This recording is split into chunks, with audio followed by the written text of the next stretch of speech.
Good morning friends. I think आप लोगों ने हमारे लास्ट क्लास को पढ़ा देखा होगा और टेक्स्ट के थ्रू गया होगा। Our remedies why they act, our remedies why they act. तो वहाँ पे आप लोगों को ये समझ में आ गया होगा कि बेसिकली ये हमारे मेडिसिन जो हैं क्यों काम करते हैं, क्योंकि ये एक सर्टेन लॉ पे बेस्ड है मेडिसिन। और दूसरा चीज़ ये एनर्जाइज हैं, पोटेंटाइज करके जो इनका हिडन एनर्जी है उसको बाहर लेके आते हैं। दैट इज़ वाई ये एक्ट कर रहे हैं। अब नेक्स्ट चैप्टर जो हम लोग आज पढ़ने जा रहे हैं रॉबर्ट से, वो चैप्टर है लॉ ऑफ क्यूर। बेसिकली अगर हम इस नेचर को देखेंगे तो यहाँ पे देख रहे हैं कि जितने भी नेचुरल फोर्स है, नेचुरल फेनोमेना है, इन सारी चीज़ों को हम लोग नेचर के लॉ से डिफाइन कर सकते हैं, उससे जज कर सकते हैं, उससे इसका मूवमेंट हम लोग ट्रैक कर सकते हैं, ट्रेस कर सकते हैं। क्यों? क्योंकि इस नेचर में जो भी कोई इंसिडेंस हो रहा है वो सर्टेन नेचुरल लॉ के तहत होता है। मान लीजिए ये हमने पेन को छोड़ा, तो ये पेन ऑब्वियसली एक मास दूसरे मास की तरफ अट्रैक्ट हो रहा है और जाके नीचे गिर रहा है। क्यों? क्योंकि यहाँ लॉ ऑफ ग्रेविटेशन काम कर रहा है। ये लॉ ऑफ ग्रेविटेशन काम कर रहा है। और ऐसा नहीं है कि ये लॉ ऑफ ग्रेविटेशन सिर्फ इसी कमरे में काम कर रहा है, ये इस कमरे के बाहर भी काम कर रहा है, ये इस कॉलेज के कैंपस के बाहर भी काम कर रहा है, और ये इस यूनिवर्स में ईच एंड एवरी पॉइंट पे काम कर रहा है। क्यों? क्योंकि ये नेचुरल लॉ है, ये यूनिवर्सल लॉ है, ये हर जगह काम करता है, ऐसे ही काम करता है, इसमें कोई डिफरेंस नहीं है। सिमिलरली जो डिफरेंट इलेक्ट्रोस्टैटिक लॉज है, मैग्नेटिक लॉज हैं, जैसे पॉजिटिव एंड पॉजिटिव एक दूसरे को अट्रैक्ट करता है तो पॉजिटिव अट्रैक्ट करता है, पॉजिटिव रिपेल करता है, एंड पॉजिटिव निगेटिव अट्रैक्ट करता है। नॉर्थ पोल साउथ पोल एक दूसरे को अट्रैक्ट करता है, एंड नॉर्थ पोल एक दूसरे को रिपेल करता है। सिमिलरली जो डिफरेंट फोर्सेज है, वीक फोर्सेज हैं, स्ट्रॉन्ग फोर्सेज हैं, वीक फोर्सेज हैं, स्ट्रॉन्ग फोर्सेज हैं, ये सारे यूनिवर्स में हर जगह एक तरह से लागू होते हैं, इसका कोई एक्सेप्शन नहीं होता है। तो ये जो नेचर में फेनोमेनाज हो रही हैं, ये हमने पेन को ऊपर फेंका और ये ऊपर से नीचे आ रहा है, ये जस्ट चल रहा है कोई चीज़ तो कैसे फ्रिक्शन एक्ट कर रहा है, ये सारी चीज़ें सर्टेन नेचुरल लॉज के तहत होती हैं। जैसे हमारे पास जो एनर्जी आ रहा है सन से, तो वहाँ मास एनर्जी में एक्सचेंज हो रहा है और वो एनर्जी हमारे पास थ्रू स्पेस ट्रेवल करके आ रहा है। तो ये सारी चीज़ें सर्टेन नेचुरल लॉज के तहत होती हैं, ये हैपेजार्डली नहीं है, ये जिसको जैसे मन कर दिया वैसे नहीं है। सिमिलरली जो हमारा हेल्थ है एंड जो हमारा डिजीज है और जो हमारे हेल्थ या वाइटल इकोनॉमी और मेडिसिन का इंटरेक्शन है, ये भी हैपेजार्ड नहीं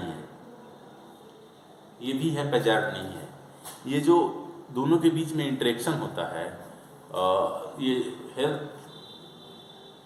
स्टेट डिजीज स्टेट में चेंज होता है in the influence of certain morbid agents और फिर उसके बाद ये मॉर्बिड एजेंट्स के असर को न्यूट्रलाइज करने के लिए हम अगर कोई मेडिसिन देते हैं तो उसके बाद ये जो न्यूट्रलाइज होता है और अगेन हेल्थ रीस्टोर होता है, ये रैंडम नहीं है,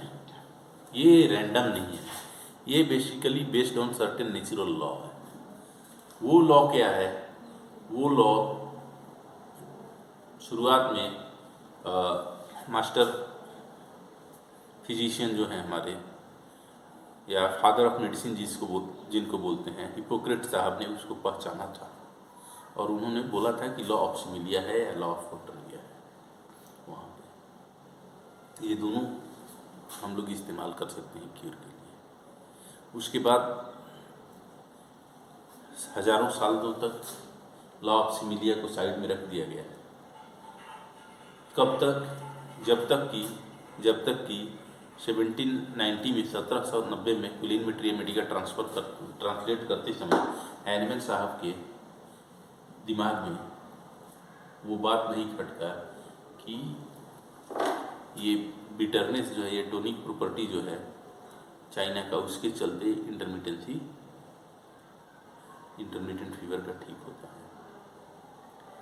वो इंसिडेंस जो था वो जस्ट लाइक जो न्यूटन बाग में बैठ के और अपना कैलकुलेशन कर रहे थे और वो एक सेब नीचे गिरा, या आर्किमिडीज जब तालाब में घुसे थे और उनको अपने शरीर में हल्केपन का एहसास हुआ।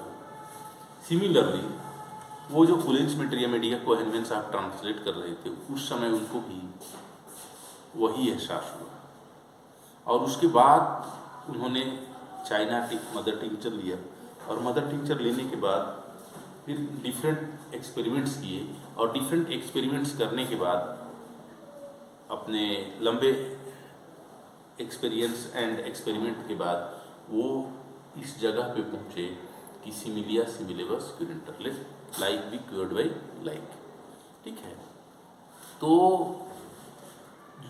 वो मेडिसिन्स जो कि हेल्दी ह्यूमन बीइंग में certain sign and symptoms produce करती हैं, वे ही कैपेबल है क्योर करने के डिजीज इंडिविजुअल में उन साइन एंड सिम्टम्स। इसको हम लोग लॉ ऑफ सिमिलिया कहते हैं, और यही बेसिकली लॉ ऑफ क्यूर है। जब तक हम किसी मेडिसिन के जो पैटर्न ऑफ रिएक्शन है उसको समझ नहीं पाते हैं। कैसे समझेंगे? ऑब्वियसली ड्रग से समझेंगे। या जैसे ही किसी डिजीज में जो certain sign and symptoms produce करने की कैरेक्टरिस्टिक क्षमता है, वो अगर हम नहीं समझ पाते हैं और इन दोनों के बीच के इंटरेक्शन को नहीं समझ पाते हैं, ऑब्वियसली हम तो लॉ ऑफ क्योर को नहीं समझ पाते हैं, तो हम क्योर कैसे करेंगे?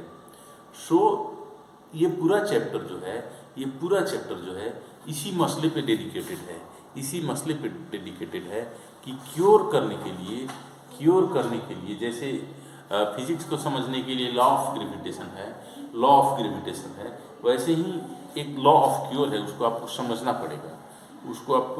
पड़ेगा। बेसिकली जो डिजीज्ड इंडिविजुअल है या जो डिजीज फेनोमेना है, वो बाहर से एक्सटीरियर से कैसे कम्युनिकेट करता है? तो वो कम्युनिकेट करता है through language of sine and symptoms का जो लैंग्वेज है, उसको अगर आप देख रहे हैं तो उसी के थ्रू वो एक्सटीरियर से कम्युनिकेट करता है।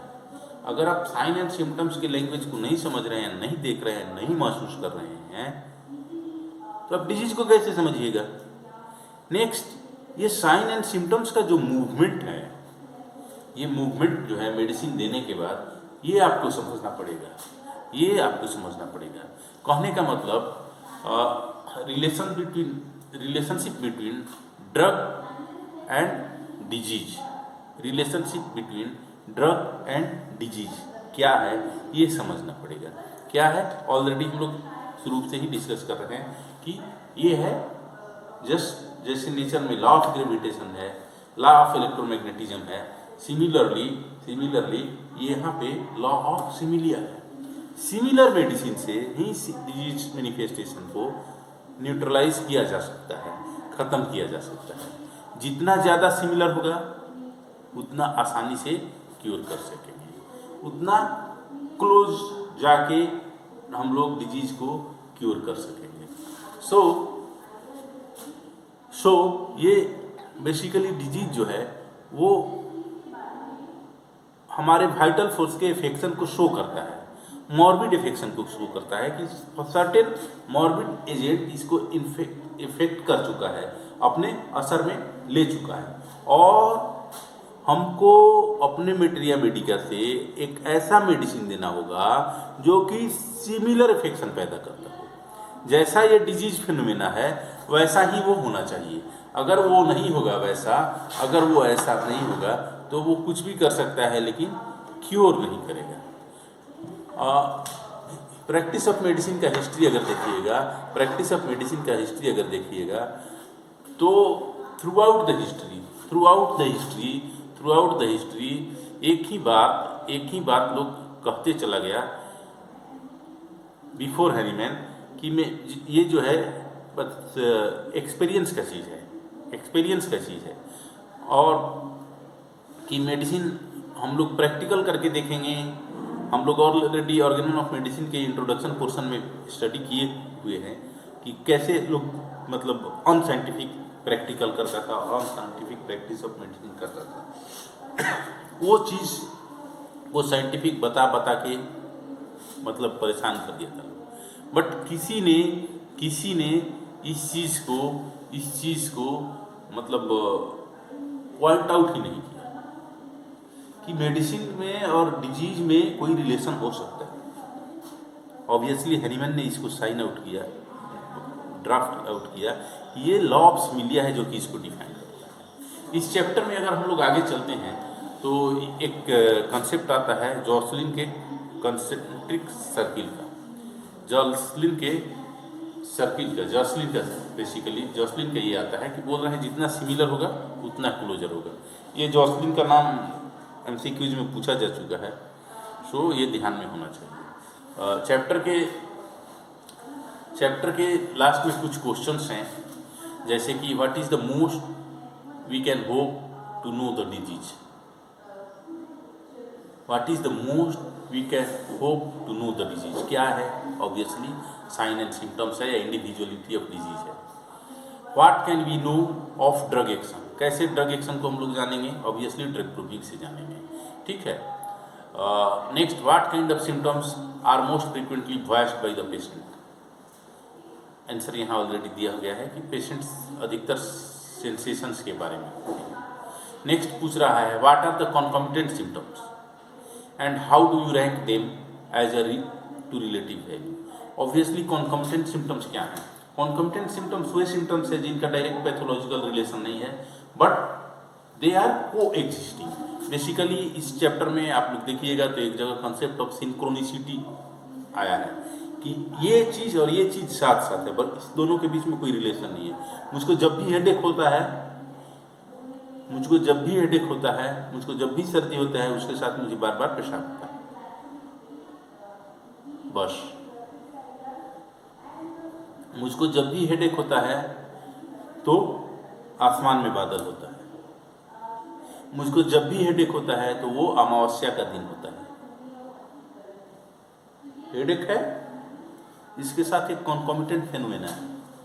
दोनों के बीच में कोई आप डायरेक्ट रिलेशनशिप नहीं ड्रॉ कर सकते हैं but they are existing simultaneously side by side. तो ये कॉन्कॉमिटेंट सिम्टम्स हैं और ऑब्वियसली होम्योपैथी में कॉन्कॉमिटेंट सिम्टम्स बहुत हाई वैल्यू के सिम्टम्स हैं। दे आर कैरेक्टरिस्टिक सिम्टम्स, ठीक है। Why do we say the homeopathic law establishes a definite relation between drug and disease? Already हम लोग डिस्कस कर चुके हैं, ऑलरेडी हम लोग इसको डिस्कस कर सकते हैं। What are the disease manifestations? Obviously sign and symptoms जो है disease manifestations हैं। And next is what is difference between isopathy and homeopathy? Isopathy and homeopathy में बहुत ही डिफरेंस है। आइसोपैथी मतलब सेम डिजीज प्रिंसिपल से सेम डिजीज को इलाज करने का ही, लेकिन होम्योपैथी में ऐसी बात नहीं है। होम्योपैथी में आपने किसी भी चीज़ का ड्रग प्रूविंग किया, उसका जो सिम्टम्स आया, सिम्टोमेटोलॉजी आया, उस सिम्टोमेटोलॉजी से कोई भी चीज़ मैच किया तो वहाँ पे हम देंगे और ये क्योर करेगा। तो होम्योपैथी में हम लोग बेसिकली सिम्टोमेटोलॉजी को मैच करते हैं बट आइसोपैथी में सोर्स सेम होना चाहिए। हमको टाइफाइड हुआ है तो हमको टाइफाइड के प्रोडक्ट को लेके उसको यूज करेंगे तब जाके उसको आइसोपैथी कर सकते हैं। बट हमको टाइफाइड हुआ है और typhoid like symptoms Rhus tox, arnica या बैक्टीरिया के प्रूविंग में आया हुआ है या ब्रेनिया के प्रूविंग में आया हुआ है और उससे मैच कर रहा है, तो ये हमने दिया और ये टाइफाइड को ठीक किया। This is homeopathy. बट आइसोपैथी जो है ये एक क्या कहा जाए, एक मानसिक मतलब भटकाव है। ये एक भटकाव है। ये होम्योपैथी को गलत तरीके से अंडरस्टैंड करना या इंटरप्रेट करना है। होम्योपैथी में बोला गया है कि सोर्स जो है उसका बेसिकली कोई ये नहीं है, सिम्टोमेटोलॉजी का वैल्यू है। सिमिलर सिम्टोमेटोलॉजी अगर पैदा किया है तो उसको ये खत्म करेगा। सोर्स का ये नहीं है, ठीक है। एक जगह आई थिंक हेरिंग साहब ही बोले हैं कि ये कोई मायने नहीं रखता है कि ये गोल्ड है या क्या है, सिम्टोमेटोलॉजी अगर सेम होना चाहिए है तो ये काम करेगा। सो आइसोपैथी में सोर्स को मैच करने का कोशिश किया जाता है, सिम्टम्स को नहीं। तो ये डिफरेंस है होम्योपैथी एंड आइसोपैथी में। होम्योपैथी सिम्टम सिमिलरिटी पे बेस्ड है एंड आइसोपैथी में सोर्स। सो आई थिंक आप लोगों को ये चीज़ समझ में आया होगा। आप लोग इसको देखिए, पढ़िए। नेक्स्ट क्लास में फिर हम लोग कोई नया टॉपिक लेके बात करेंगे, ठीक है। चलिए, थैंक यू।